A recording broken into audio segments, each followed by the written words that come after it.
Sabi sa Kawikaan 15:1, ang malumanay na sagot ay nakakapawi ng poot, ngunit lalong nakakapagpagalit ang pabalang na sagot. Isa sa mga major issue rin sa marriage is miscommunication or lack of communication or harsh communication. Kasi sabi dito sa verse na to, ang malumanay daw na sagot, nakakapawi ng puot. Na-experience nyo na po ba yun? Yung mataas ang boses ng kausap mo, galit, tapos pinatungan mo, and then mas malakas, and then before you know it, gumagawa na kayo ng mga bagay na hindi na rasyonal, nakapagsabi ka na ng mga magsisisihan mo balang araw, nakapagbato ka ng mga bagay na hindi mo dapat binato. Kapag binigyan po natin ng mahinahon daw na sagot, ang isang tao na medyo pagalit, nadi-diffuse yung galit. Merong istorya sa Bible, si Gideon, ganun yung nangyari sa kanya sa mga kausap niyang mga taga-Ephraim, okay, galit na galit, pero mahinahon yung kanyang sagot, na-diffuse. So sa practical application natin, sa tuwing magkakaroon ka ng oportunidad na, alam mo yon, yung magsumiklab, katulad ng sinasabi ni Chacha sa bulkan, ayun, katrabaho, kapamilya, sa simbahan, mas piliin po natin yung malumanay na sagot, thinking na, mahal ko na may tao na to eh. Kaya lang yung spur of the moment na tinatawag, lalo pong sisikla, pero pag mahinahon po, na isagawa natin yan,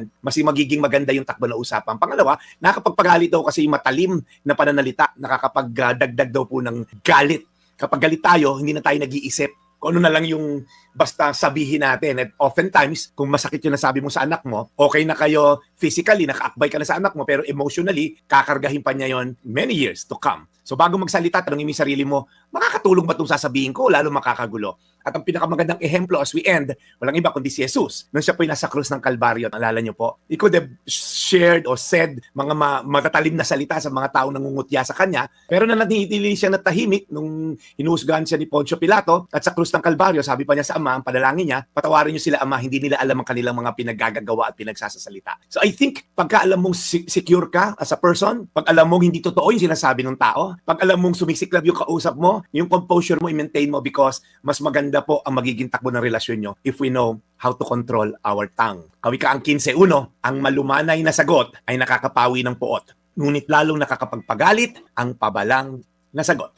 Tayo po'y manalangin. Panginoon, kami po ay biniyaan mo ng isang magandang regalo, itong aming mga bibig. Ngunit Lord, may kaakibat na responsibilidad to.